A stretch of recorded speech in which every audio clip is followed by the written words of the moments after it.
آیا پوهیږئ چې ډالر څنګه جوړیږي او کومې امنیتي ځانګړتیاوې لري؟ کومو جوابیاوې نو دا ویډیو را سره تر پای وګورئ.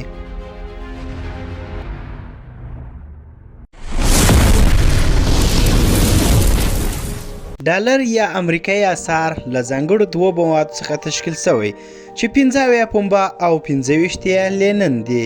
خو کېدای شي چې تاسو ته دا پوښتنه پیدا شوې وي چې لینن څه ډول مواد دي او د څه څخه لاسته راځي. نو د دې پوښتنې جواب دا دی چې د فلاکس په نوم یو ډول طبیعي نبات دی لکه پنبه، شنې پاڼې او نرۍ تنه لري چې د نړۍ په ډیرو برخو کې کرل کیږي.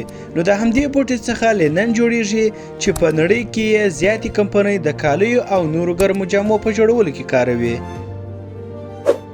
ډالر یو نړیواله کرنسي ده، نو د دې پیسو د لا خوندي کولو په خاطر ځینې امنیتي ځانګړتیاوې پکې کارول شوي دي ترڅو عام خلک په اسانۍ سره ونشي کولی شي چې جعلي ډالر یا جعلي پیسې جوړې کړي.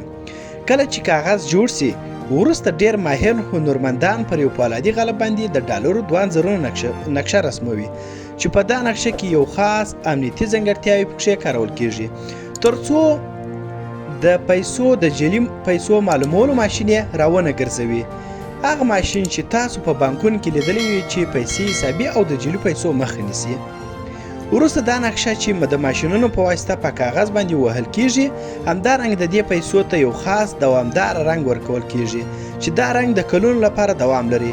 هر ډالر ته د ماشین اتومات یو ځانګړی سریال نمبر ورکوي چې دغه سریال نمبر هم د جعلي پیسو معلومولو کې رول لري. کله چې چاپ بشپړ شي نو د پیسو لوی ورکې د چټکو پرې کولو ماشینونو په مرسته جلا جلا پرې کیږي. دا ماشینونه د پیسو کاغذ په ډیره دقیق سره پرې کوي او دا کاغذ ضایع کېدل مخه نیسي.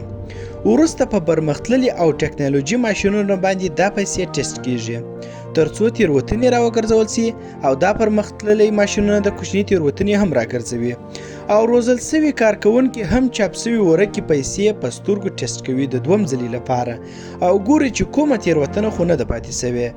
وروسته د دې پړاوونو د تیریدو څخه بانکونو ته دا پیسې لېږدول کیږي.